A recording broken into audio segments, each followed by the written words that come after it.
नमस्कार. आपण ऐकत आहात रसिक कथा. आज सकाळी रमा दोन्ही मुलांना घेऊन माहेरी गेली होती. मोठा अशोक गेला नव्हता, पण तो घरात नसल्यातच जमा होता. दिवसभर त्याचं कॉलेज, क्लास, बॅडमिंटन, मित्रपरिवार. रात्री 10पर्यंत तो घरी परत येण्याची शक्यता नव्हती आणि 2 दिवसांपूर्वीच निर्माण झालेली ही संधी साधायचं नक्की ठरवून त्यानुसार मी दीपाला सांगून ठेवलं होतं. शनिवारी संध्याकाळी 6 वाजता बंगल्यावर ये. मला तुझ्याशी अतिशय महत्त्वाचं बोलायचं आहे. काय ते ती समजून गेली असावी, कारण तिनं एक प्रश्न विचारला, वहिनी तेव्हा घरी नाही आहेत का? म्हटलं नाही, ती शनिवारी सकाळीच मुलांना घेऊन माहेरी जाणार आहे. बरं, म्हणून ती गूढ हसली. तिचे चमकदार डोळे अगदी पहिल्या ओळखीत चमकले होते तसेच चमकले. माझ्या यशाबद्दल तेव्हा माझी खात्रीच पटली. यापूर्वीच आपण असा ठाम निर्णय घेऊन टाकला असता तर शनिवारी घडणार जे आहे ते यापूर्वीच घडलं असतं. इतके दिवस वाया गेले नसते, म्हणून मला उगाचच हुरहुर वाटली. हे 2 दिवस कसे गेले ते माझं मलाच कळलं नाही. माझ्या लेखी त्या 2 दिवसात रमा आणि मुलांची प्रत्यक्ष अस्तित्व नसल्यातच जमा झाली होती आणि प्रत्यक्षात समोर नसलेली दीपा मात्र साकार झाली होती. सतत तिचं निरनिराळ्या प्रसंगीचं सूचक बोलणं आठवून मी उत्तेजित होत होतो, कासावीस होत होतो. शनिवारी अपेक्षित दान पडलं आणि ते पडणारच की रविवार कसा सत्कारणी लावायचा याचे बेत मी आखीत होतो. आणि त्याच वेळी 2 दिवस माझे आबाळ होऊ नये म्हणून रमा मात्र कुठे तिखट मिठाच्या पुऱ्याच करून ठेव, डब्यात फरसाण भरून ठेव अशा व्यापात मग्न होती. मी कंटाळा न करता अशोकला घेऊन हॉटेलात जेवावं वगैरे बारीक सारीक सूचना ती न कंटाळता मला देत होती. शनिवारी सकाळी रमा मुलांना घेऊन गेली. अशोक नाश्ता करून त्याच्या व्यक्तिमत्व शिबिराला गेला आणि मग खऱ्या अर्थाने मला विचार करण्यासाठी नितळ शांतता लाभली. इतर वेळी या शांततेत बरंच लेखन मी हातावेगळं केलं असतं, पण आज ती शक्यता सुतराम देखील नव्हती. दिवसभर मी फक्त दीपाचाच विचार करू शकणार होतो. तिच्या बाबतीत आपली नेमकी भूमिका काय असावी, ती नेमक्या कोणत्या शब्दात मांडली असता परिणामकारक होईल, हे सगळं दीपा येण्यापूर्वी निश्चित झालेलं असणं महत्त्वाचं होतं. फार फार महत्त्वाचं होतं, कारण आजच्या संध्याकाळी मी माझं भावी आयुष्य कसं जगणार आहे तेच ठरणार होतं. दिवसभर माझा प्रतिभासंपन्न मेंदूचा वापर करूनही मी अतिशय सुसूत्रपणे माझी भूमिका ठामपणे ठरवून टाकली. शांतपणे विचार करून त्या भूमिकेतल्या पळवाटा, या आशा, पळवाटा कशा नाही वाटणार हेही मी पाहून ठेवलं. अगदी स्वच्छ होतं. मी तिला विचारणार होतो, म्हणणार होतो, बाई गं, माझी खात्री आहे आपलं एकमेकांवर प्रेम बसलं आहे, तर तुझ्याही दृष्टीनं हे खरं आहे ना? दीपा हो म्हणणार होती. तिनं एकदा मान्यता दिली की माझी भूमिका सुरू होणार होती. एक मात्र नक्की, दीपा अगर कोणाही अन्य तरुणीच्या प्रेमासाठी मी रमेला अभेरू शकणार नव्हतो, मुलांना वाऱ्यावर सोडू शकणार नव्हतो. इतकंच कशाला हे विवाहबाह्य संबंध मी 4 चौघात मान्य देखील करणार नव्हतो, कारण मी समाजातला एक प्रतिष्ठित घटक आहे. मला लोक ओळखतात, मानतात. या प्रकरणामुळे माझ्या सामाजिक प्रतिमेला थेट तडा जाणं मला परवडण्यासारखं नव्हतं. आत्तापर्यंत निर्माण झालेलं शंकेचं वातावरण ठीक होतं. खात्री पटत नाही तोपर्यंत कोणी बोट दाखवू शकणार नव्हतं, पण असे संबंधच ठेवायचे तर... थोडक्यात म्हणजे माझ्याकडून दीपाला चोरट्या प्रेमाखेरीज, अगदी खरं तर चोरट्या शरीरसुखाखेरीज काहीच मिळणार नव्हतं. तिनं विचार करायचा होता, स्वतःला तपासून पाहायचं होतं आणि मगच निर्णय घ्यायचा होता. आपण खरोखर मनस्विनी होऊ शकतो का? या गृहस्थाकडून जे काही सुखाचे भासाचे तुकडे मागील दाराने आपल्या झोळीत पडणार आहेत ते आपण अधिक अपेक्षा न करता स्वीकारू शकतो का? आणखी स्पष्टच सांगायचं तर मिळू शकणाऱ्या शारीरिक सुखासाठी, एका प्रगल्भ लेखकाशी प्रस्थापित होणाऱ्या संबंधांसाठी आपण एका अर्थाने त्याची गुप्त रखेल म्हणून बनून राहू शकतो का? तसं असेल तर माझी काहीच हरकत असण्याचं कारण नव्हतं. मला एव्हाना खात्री पटली होती, आपल्याला जे नव्या प्रेमाचे साक्षात्कार झाले आहेत ते एक क्षणभंगूर आहेत. दीपाचं शरीर जोपर्यंत अलभ्य आहे तोपर्यंतच ते टिकणार आहेत. मानसिक पातळीवर मी केव्हाही फक्त रमेचाच आहे, तिचाच असू शकतो. म्हणजे ही ओढ नव्या शरीराची तेवढी आहे. दीपाच्या बाबतीतही तसंच काही असेल तर काय हरकत आहे? हा एक जस्ट अनुभव आहे.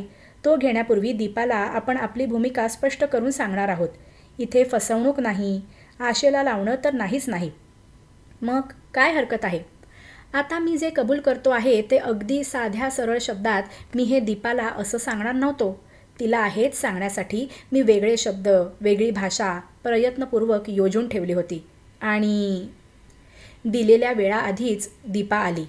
तिनं आज लक्षात ठेवून आवर्जून मला आवडणाऱ्या रंगांचेच कपडे परिधान केले होते.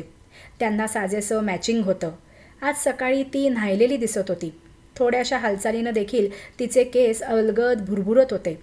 मानेला अवखळ झटके देत, हातांच्या नाजूक हालचाली करत ती ते पुन्हा पुन्हा विखुरण्यासाठीच सावरत होती. मध्येच अकारण खुदकन हसत होती. मी हे सगळं अधीर नजरेनं टिपत होतो. हुरहुरल्या मनाने अनुभवत होतो. आल्या आल्या तिनं आधी स्वयंपाकघराचा ताबा घेतला. मला ते खरं तर फारसं आवडलं नाही. त्या खोलीला फक्त रमेच्याच अधिकाराने वावरण्याची सवय होती.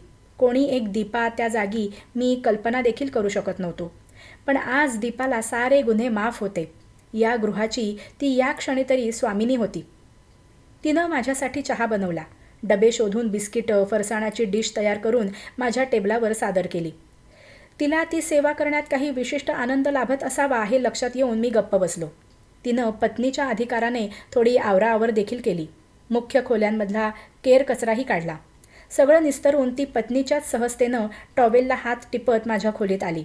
टेबलापाशी आधार घेत म्हणाली, हां, तुम्हाला माझ्याशी काही महत्त्वाचं बोलायचं होतं ना? हो, पण तू बैस ना. ती टेबलाच्या टोकालाच बसून माझ्याकडे पाहू लागली. तिचं मी पहिल्यांदाच अगदी रोखठोक निरीक्षण केलं. मनातल्या सर्व भावना डोळ्यात एकवटून तिच्या डोळ्यात पाहत राहिलो. दीपाची पापणीही हलली नाही का नजर झुकली नाही. तिचे डोळे मला पेंगुळलेले, मादक वाटू लागले. काही बोलण्यासाठी थरथरणारे तिचे पातळ, विलगलेले ओठ मला मोहात पाडू लागले. दीपा, मी मलाही अपरिचित अशा घोगऱ्या स्वरात हाक मारली. ती नुसतंच एक्साईट झाल्यासारखी माझ्या डोळ्यात पाहत राहिली. तिच्या श्वासांच्या वाढत्या लयीत तिचे छातीचे उभार देखणेपणानं वर खाली होऊ लागले. दीपा, निर्धास्तपणे तिचा हात ओढून तो माझ्या हातात घेत मी बेभान होत म्हणालो, माझं तुझ्यावर प्रेम आहे दीपा. तुझंही माझ्यावर प्रेम आहे ना? कसलं तरी अलौकिक सुख, दिव्य तृप्ती लाभल्याप्रमाणे दीपाचा चेहरा उजळला. त्यावेळी तिच्या चेहऱ्यावरच्या हावभावांची तुलना केवळ कोणत्याही उत्कट पूर्तीच्या क्षणी दिसणाऱ्या तृप्त भावनांशीच करता येईल.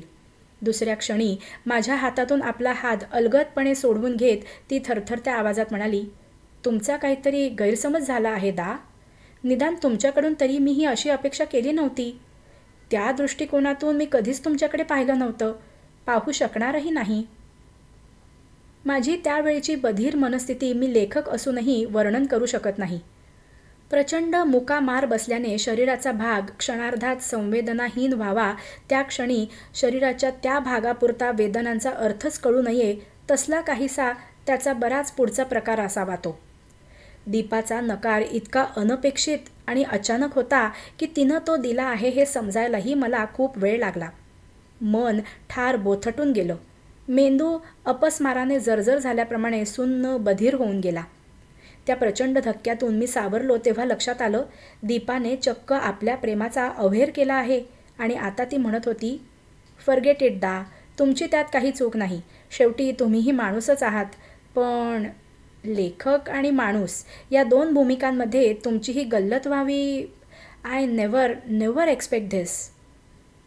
नेमकं काय झालं आहे आणि मला या मूर्ख मुलीमुळे कोणत्या परिस्थितीला तोंड द्यावं लागत आहे ते लक्षात येताच माझा संताप मला अनावर होऊ लागला. आजपर्यंतची तिची सारी पापं तिच्या पदरात घालावीत या हेतूनं मी तिला उलट तपासणीच्या आविर्भावात विचारलं, तुझं माझ्यावर खरंच प्रेम नाही दीपा? आहे, ती शांतपणे उद्गारली. मग म्हणाली, पण तुम्ही समजता, अपेक्षा करता तसं त्या पातळीवरलं नाही ते. आय लाईक यू दा. आवडणं आणि त्या अर्थाने प्रेम असणं यात काहीच फरक नाही का? तुम्ही तुमची सामाजिक प्रतिष्ठा, तुमचं वय, सारं काही विसरून माझ्या वैचारिक पातळीशी समन्वय साधू शकलात म्हणून मी तुम्हाला माझा मित्र, हितचिंतक सर्व काही मानलं. आज तागायत मला भेटलेल्या इतर माणसांहून तुमचं वेगळेपण मनाला कुठेतरी स्पर्शून गेलं होतं म्हणून. वाक्य अर्धवट सोडून गप्प बसण्यामुळेच तिच्या मौनाला अधिक अर्थ प्राप्त झाला. तिला काय म्हणायचं आहे ते मला अधिक प्रखरपणे समजलं. दीपाला यापूर्वी अशी काही माणसं भेटली होती ज्यांनी तिच्याकडून उडाणटप्पूपणे, उच्छृंखलपणे वासनापूर्तीची अपेक्षा केली होती. आणि आज त्याच यादीत माझंही एक नाव गोवण्यात आलं होतं. मनाचा तडफडाट होणं म्हणजे काय ते मला या क्षणी पुरेपूर समजलं. मला आता तिच्यापेक्षाही स्वतःचाच जास्त संताप येऊ लागला. माझा खोटा आत्मविश्वास, थोडा आतताईपणा आणि नवखेपणा. आणि आज मी कोणत्या दारुण परिस्थितीची शिकार होऊन बसलो आहे. आजपर्यंत जेव्हा जेव्हा म्हणून अशी पार स्थिती निर्माण झाली, माझं स्थान उद्धारकर्त्याचं होतं, उपदेशकाचं होतं. मात्र आज त्या स्थानी कोणी एक दीपा सोलाखे होती. माझ्या उतावळेपणाने मीच तिला तो अधिकार प्राप्त करून दिला होता. ती एवढीशी पोर मला, एका सिद्धहस्त लेखकाला, माझ्याच बंगल्यात, माझ्याच लेखनाच्या खोलीत मोठेपणानं क्षमा वगैरे करून उपदेश करीत होती आणि अत्यंत गौणत्व स्वीकारून मला तिचा उपदेश ऐकावा लागत होता. मी असा मूर्खपणा केलाच कसा? पहिलाच प्रश्न विचारताना मी इतका बेसावध राहिलोच कसा? तिनं आपल्या प्रेमाची कबुली देण्याऐवजी मीच आधी तिच्यावरल्या माझ्या प्रेमाची कबुली देऊन बसलो होतो आणि तिनं नकार दिल्यामुळे अर्थातच उच्च स्थान तिच्याकडे गेलं होतं. त्या एका बेसावध चुकीनं मला विविध पातळ्यांवर क्षणार्धात पराभूत व्हावं लागलं होतं. दीपासमोर मी एक सामान्य माणूस म्हणून नग्न झालो होतो.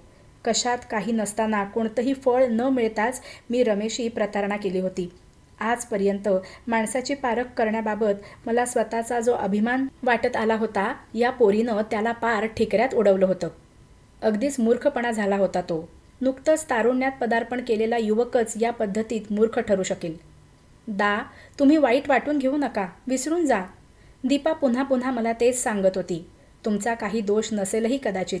ज्या अर्थी मला असेच अनुभव वारंवार येतात, त्या अर्थी माझं मलाच एकदा अलिप्तपणे आत्मनिरीक्षण करणं आवश्यक असेल, तपासून पाहणं आवश्यक असेल. पण एक गोष्ट मी प्रामाणिकपणे सांगते, कशाचीही शपथ घेऊन सांगते, माझ्या मनात तसलं खरंच कधी आलं नाही. तुम्ही म्हणता तसे ग्रीन सिग्नल्स माझ्या वर्तणुकीतून वारंवार तुम्हाला मिळाले असतीलच, तर माझ्या हातून तो अपराध अजाणता घडलेला आहे. तुम्ही मला मोठ्या मनानं क्षमा करा. ती आणखीही बरंच काही बोलली असणार, पण ते त्याही वेळी माझ्या मेंदूपर्यंत शिरलं नाही. दीपा नंतर निघून गेली. ती माझी आणि दीपाची शेवटची भेट. त्या कटू प्रसंगानंतर दीपा कधीही माझ्याकडे आलेली नाही व रस्त्यात, हॉटेलमध्ये, नाट्यगृहात अशा सार्वजनिक ठिकाणीही ती कधी दिसलेली नाही. जणू माझ्या संदर्भातलं तिचं नेमस्त कार्य पूर्ण झाल्यानंतर असंही रेंगाळत राहण्यात तिला स्वारस्य नसावं, इतक्या ठामपणे ती माझ्या आयुष्यातून कायमची निघून गेली आहे. त्याबद्दल मला कधीच वाईट वाटलेलं नाही. रमानेही तिच्या अनुपस्थितीबद्दल मला छेडलेलं नाही. दीपा मला कोणत्याच अर्थाने मिळाली नाही. ती गेली तर मला साधं वाईटही वाटलेलं नाही. ती पुन्हा एकदा तरी दिसावी म्हणून माझ्या मनानं खंत केलेली नाही. असं जर सगळं आहे तर मला वाईट नक्की कशाचं वाटतं आहे? दीपाचं प्रकरण संपल्यानंतर, म्हणजे तिनं ते संपवल्यानंतर म्हणू आपण फार तर, हा प्रश्न मला वारंवार पडला आहे. आणि आता अतिशय त्रयस्थपणे एकूण घटनांचं अवलोकन करताना, एकूण परिस्थितीचं मूल्यमापन करताना माझ्या असं लक्षात आलेलं आहे, दीपानं ते सारं कोणत्या भीतीनं नाकारलं मला आजही माहीत नाही. परंतु माझं मन, माझे डोळे मला इतकं फसवणार नाहीत. दीपा म्हणते तसं तिच्या मनात खरंच काही नव्हतं, तर मला वारंवार तिच्या चेहऱ्यावर, तिच्या डोळ्यात जे काही दिसलं ते काय होतं? माझ्यासारखं प्रसिद्धीचं वलय असलेला माणूसही तिच्या मोहात पडतो हे समाधान प्राप्त करण्यापुरतंच तिचं वेळोवेळचं सूचन असेल, तर त्यासाठीच तिनं तो भास निर्माण करून नंतर नाकारले असतील तरी मला माहीत नाही. पण ते असो, तिला ते समाधान मिळालं असेलच तर माझी काही हरकत नाही. त्या हेतुपुरतं तरी ती निःसंशयपणे जिंकलेली आहे. तिनं नकार दिला हे सत्य स्वीकारल्यावर तो का दिला या प्रश्नाला माझ्या लेखी अर्थच नाही. माझ्या वाईट वाटण्याचं कारण इतकं सामान्य असूच शकत नाही. आणि प्रत्यक्षात काही न घडताच हे प्रकरण संपलं म्हणूनही मला वाईट वाटलेलं नाही. किंबहुना दीपानं तिच्या प्रेमाची कबुली दिली असती तरी माझ्या हातून तसलं काहीच घडू शकलं नसतं. नेहमीप्रमाणे उपदेशकाची, हितचिंतकाची, उद्धारकर्त्याची भूमिकाच माझ्या संस्कारित मनानं स्वीकारली असती. त्या विजोड संबंधातले धोके दाखवून देऊन मीच तिला त्यापासून परावृत्त केलं असतं. कारण रमेशशिवाय मी कोणाचा असणं शक्यच नाही. काही काळ दीपाच्या सूचनांचा मी बळी ठरलो. तिच्याबद्दल माझ्या मनात अभिलाषाही निर्माण झाली, हे खरं आहे. पण हे सत्य क्षणभंगूर आहे. ते क्षणार्धाचं संमोहन आहे. प्रत्यक्षात काही घडलंच नसतं.